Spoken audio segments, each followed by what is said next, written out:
We've arrived, level 1. So you started with our basic movements and now we're going to kick it up just a little bit of a notch. So you can grab your chair, sit at the outer third, and we're gonna have a nice hamstring movement and leg lift. So you're going to be engaging the quad, stretching the hamstring. Here we go. 1, 2, we're just doing 5, 3, 4, and 5. Other side. 2, 3, 4, and 5. Sit up tall, inhale, exhale with the twist. Ready? You're not forcing anything to happen. Inhale. You're just going with the flow.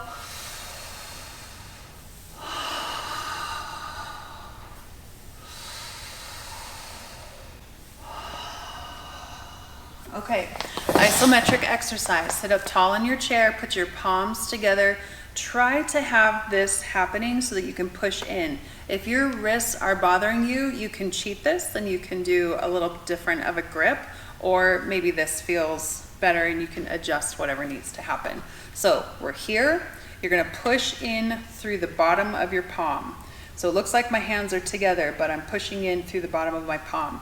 You're gonna push, 3, 2, 1, release. Push, 3, 2, 1, release. Push, release, push, 3, 2, 1, release. All right, shake it out, you're doing good. So, do some circles. I know, it builds up quick, but it's okay.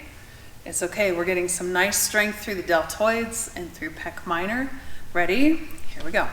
Together, push, 3, 2, 1, release. Push, 3, 2, 1, release.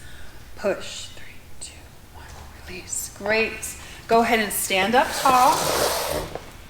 And then you're going to do what we call slinks. You're going to slink down one side, stand up, slink down the other side. So notice my hips are not trying to leave the frame of my body. I'm standing up tall, I'm slinking, here we go. Stand up tall, I'm slinking, here we go. Stand up tall. You're just gonna creepy crawl those fingers down your leg right there, and then stand up tall, and then slink. Okay, grab an imaginary beach ball, put it up over here, and then we're gonna rock side to side. So you can see our movement gets a little longer. We're articulating some different areas in our spine, and we're still holding a nice space for the upcoming movements that our body is going to make. If you do more of those isometric pushes, you'll be able to do planks pretty soon. So when you plank, we're just gonna do like a 10-second plank today. If you've never done a plank before, or if you're just like kind of scared about it, you can grab a chair. I would say put your chair up against a wall or a couch or something so it doesn't slide away from you. And you can grab here. If that bothers your wrist, you can do this, okay? So we're gonna hold here.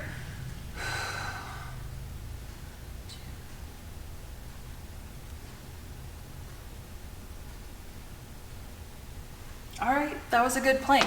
So other ways that you can challenge yourself with the plank is after you've graduated from a chair, you wanna work up to a 1-minute plank, and you don't have to do longer than a minute. We'll just make the plank harder. So work up to a 1-minute plank, and then see if you can get a stool a little lower, and then you'll be on the floor, way down here, holding for 10 seconds. All right, so I'm gonna have you do what you're comfortable with on this level 1, and then you build it up from there.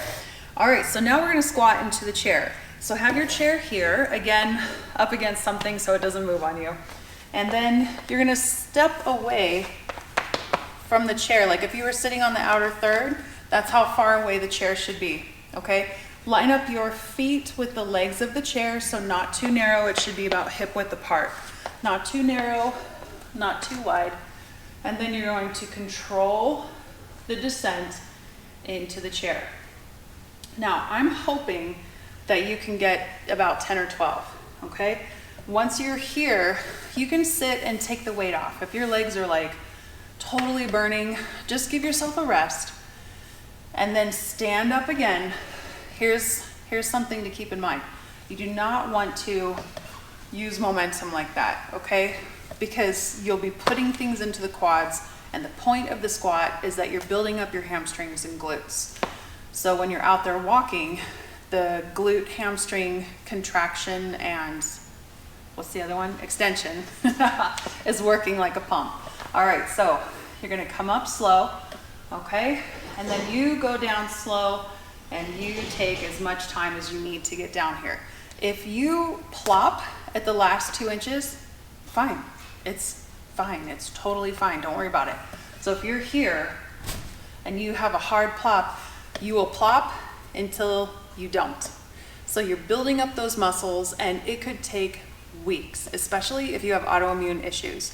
Your body just heals at a slower pace. That's just how it is. So you keep doing that because you're building the nerves and you're building the muscle ability, the capability of the muscles to be used and control the descent and then get strong and come up again, okay? So let's try a couple more. Down and then up. Good, that was one. And down. Good, and up. And that was two.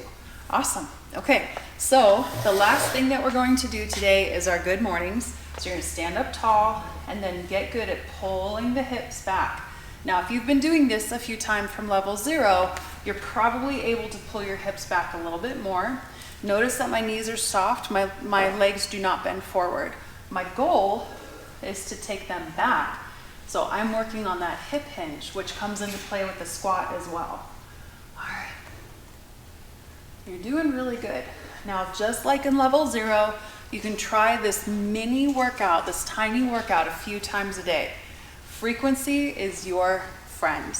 That's how you build into the stronger classes. When I was recovering as a long hauler, it took me months to get up to a 20-minute workout. It was crazy. Breathe. Keep your weight in your heels. Let's do one more. Awesome. Okay. All right. So before you start doing level 2 with me, just try that to where you can get 2 of those mini workouts a day for a week solid, and you're healing and you're not too sore. You'll feel it. You'll feel it, but you want to be able to get through it before you get to the level 2. I'll see you soon.